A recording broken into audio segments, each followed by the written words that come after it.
Alright, welcome back to Power Play Garage. Another segment on this beautiful 1933 Dodge 5-window coupe. And actually the client is here today helping me out again. Moving along. And I'm going to give you a little preview on what we're trying to accomplish today.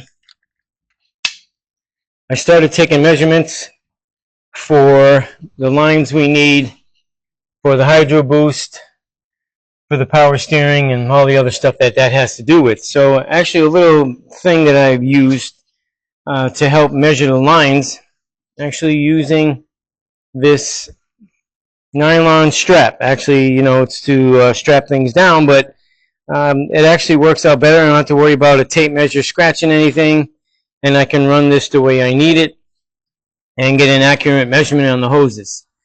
So now what I'm going to be measuring out next, and we're going to place temporarily the grill here and place the condenser for the air conditioning. So that's next. That's what I'm going to do. So until the next thing, stand by. Alrighty.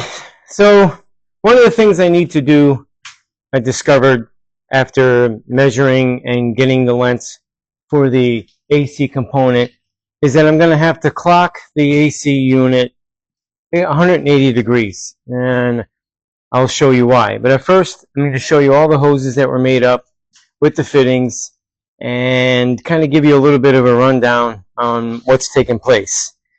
I hope that today, after we get the measurements for the power steering unit, the hydro boost, and the transmission lines, and once we get everything made, I'll be able to basically address all of those and hopefully have all of it together by the end of the week. That would be great. So let me take you for a little walk around and show you what we got going on. Alright, so there's all the hoses, all the notes, and I even drew up the way that the system is running, from the evap to the dryer to the compressor to the condenser. So all that was very helpful when actually getting the hoses made up.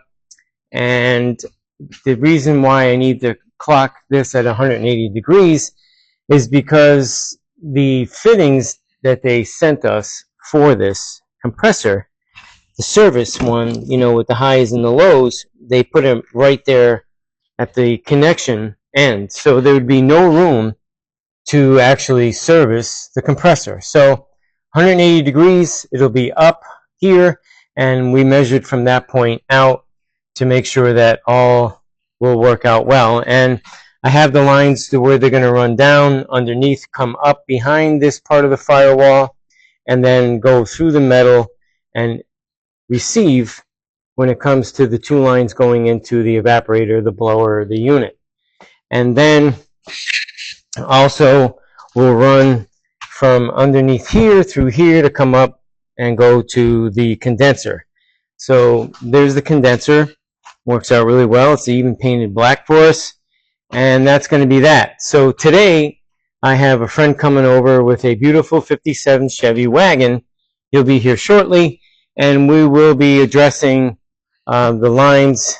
My thought is I have measured, I believe I measured so far. Yes, I did measure what would take place with the high pressure side. But when it comes to the return, there's 3 returns. You got one for the reservoir, and then you got one for the steering box, and you have a return for the hydro boost. So I want to see how that is addressed.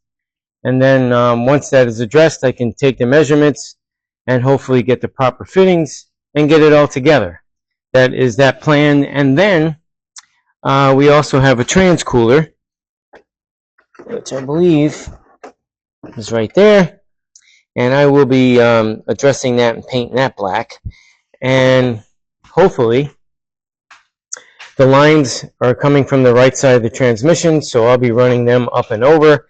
And then the trans cooler I'm going to have just a little bit lower so it doesn't do too much interference with the condenser and the radiator. And at that point also allowing the space we need between the grill and the units that'll be right behind the grill.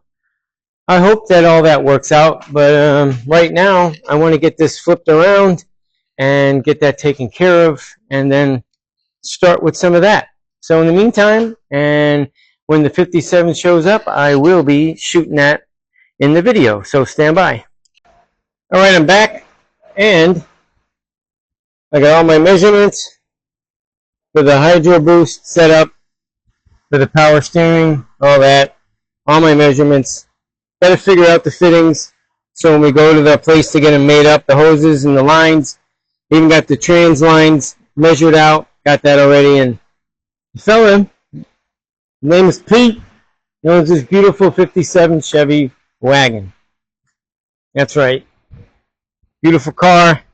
He has the same exact setup under the hood with the Hydro Boost as what's on the 33 5-window Dodge Coupe. Slow down a little bit. Got a digital dash in it. I love that stuff, but it's a little out of my price range. Yep. Got a nice 350 under the hood. 700 R4 trans. Really nice car. I'm glad he came. I got some measurements on the lines, especially the return side of things, seeing how that company actually put them in. But there it is, gorgeous car. So the next thing is to get the lines made up and start and install all of it. So until that starts happening, stand by. All right, I'm back. And as you can see, as I make sure you can see, the new lines are in. They're made up. Got them done at Mako Hose. They're installed. Even down in there, there's the T for the return because it's got to come together, 3 spots. And you can see everything even in there, hopefully. All that setup is hooked up. The return, yeah, circles around down there to the steering box. That one outside pressure fitting, boy, that was no fun. And I'm assure you that the client would verify that. Ah, yeah. Not fun at all. Took a long time to get that thing to thread right in there to get her done. But it's in and it's all done. It's all nice. It's the way I wanted it to go. I wanted a nice flow. I wanted it away from the steering column shaft, all that stuff. And it hugs down into here, goes alongside the front fender, and then goes to the appropriate places. Worked out really well. Really glad that's done. So tomorrow it's going to be about the transmission lines. It's not what I was looking for over here. They ended up brazing these on to the steel lines. I wanted them 52 inches long. Got to bend them, and that'll be done tomorrow. I actually just wanted him to fit, you know, what would be at the other end of these steel lines so that, you know, I can just screw on the barb fittings. But he ended up doing that. He took that charge off because I really didn't want it that way. It still will be neat, clean. It's not going to leak. And I find it kind of funny that they charge for these, knowing that any other store, these lines, they come with it on both ends. But, you know, that's what it is. Can't do nothing about it. It's quite pricey. $335. Thought that was kind of crazy, but, you know, what are you going to do? So tomorrow it's about the transmission lines and starting installing all those AC lines. So until then, see you tomorrow. I'm back. It's the next day. Made a lot of progress. I probably should have shown it sooner, but just remembered. So let me take you for a walk. Air conditioning lines. The dryer, it's just set up to mark the 2 holes to drill them out for their fancy chrome bracket. There it is. Yep. That's where it goes down in there. These lines got to come off, but I just wanted the dryer run fit it beforehand. So I had to do that. I put some room on some of the wires. The reason why I did it ahead of time because I wouldn't be able to do it once the lines are in. And I also got the transmission lines hooked up. And you see the two fittings right there sticking out. So I'm going to lift up the car and show you. In the meantime, I'm waiting for my helper to come back so we can finish slipping the AC unit in there after drilling the holes for the two lines to go through. We got a light fixture in with the wiring run down through the sleeve there, and that's what the new lights look like. And these particular ones are actually the blinker and marker light.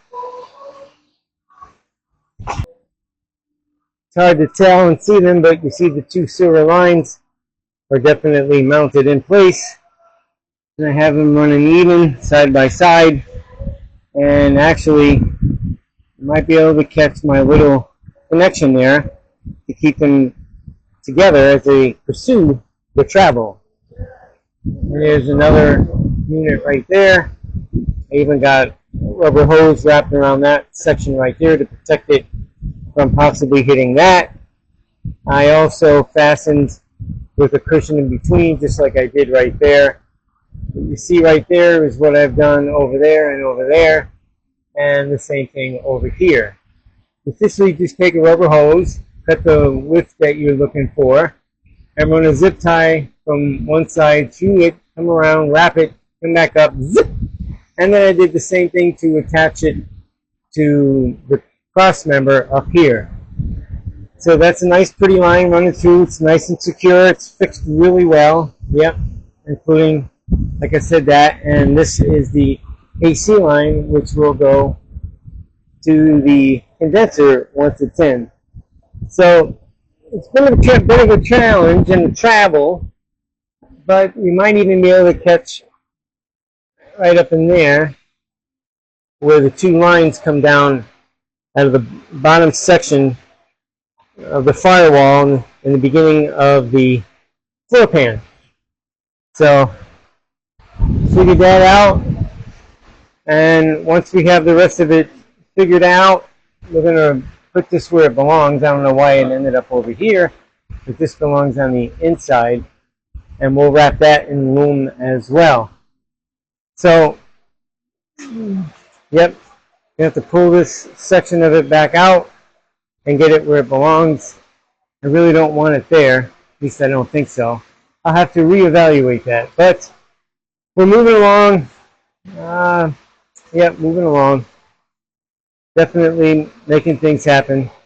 So until the next thing, like when the AC unit is actually in after some help and that is mounted, I'll chime back in. So stand by. I'm back, and it is Wednesday evening. That's right, evening. I think it's like 9 o'clock. So we did accomplish a lot today. I say we. Client is still offering the help and coming and helping and being a real good help. Absolutely, 100%. Not just saying that because she's the client. I'm saying it for real. It just saves me some time from running out, which saves her money, from me running out, going to get the parts, bringing back, doing whatever. So nevertheless, let me show you the progress we made, because tomorrow morning, being Thursday, I will post this video on this car, another segment, and so that Thursday, during the day, and Friday, we can keep moving. So let me take you around and show you. She actually, well, got the lights in, but it was a team effort to put it back on, because they're not easy. They bolt on from underneath the fender, which part of that metal cross member right there that goes up and holds that. So it's a bit tricky. It's a bit of a reach to get up in there. So the two of us, after she had the wiring placed down in there, on both of them, we got them bolted back up, and they're in place. They look good. And in the meantime, you could see a couple of hoses, AC line hoses, waiting to get hooked up to the condenser, which is right there, by the way. And the dryer is hooked up, bolted in, I should say screwed in. Allen head bolts. Oh yeah, it looks beautiful. Came out really nice. The lines are up and around and tucked and all that other happy stuff. And pursuing the inside, that's the unit is back in there. The drain lines are hooked up and out. There's a couple things got to be done. I got to make the bracket that's going to bolt to the firewall that's going to hold this back end up. This definitely is not coming forward, so I don't have to worry about it going forward, and it will not be able to go back once the bracket is mounted. Then we have a ground to hook up. This thing right here, which is simple enough. And then the power source right here. And there, I believe I'm going to hook that up to the ignition switch. It is a fusible link, which is good. But having it hooked up to the ignition switch creates a safety just to where that actual engagement of the clutch will not be left on if she forgets to actually turn off the switch, or not only that, but also having the motor constantly turning. So that being said, the pressure sensor switch, where did you go? I know I just seen you here. Where are you? And up, there you are. It's over there. This needs to go right here. Oh, let me tone in there, right here in the front. And this way the wiring and so forth can all be incorporated, which gets hooked up to the fans, so that this way the fans will turn on when it needs to turn on. So there's wiring to do as far as when it comes to the pressure switch and hooking up the clutch, when you engage the clutch, the switch and all that happy stuff. And once all that's said and done, we also got everything we need as far as fluids go, so we'll be able to also make the lines for the brakes. We got most of that today. There they are, sitting right there. I'll have to make them, bend them the way I need them, and we'll be able to bleed the brakes. We really got pretty far. We really did. I think we did, personally. And we'll be able to put the radiator in, get that in, also get the trans cooler in, which I already showed you the lines, and get all that mounted up, hoses on, antifreeze, all that stuff. We got everything we need up until 2 brass fittings for the brakes, and hopefully she was able to pick them up when she left here earlier in the day. So in the meantime, there's going to be a lot of progress done between tomorrow and Friday, I believe. And that'll give me, I think, a week and a half to tighten some other things up to make it safe for her to drive to her show. And then at that point, she can bring it back.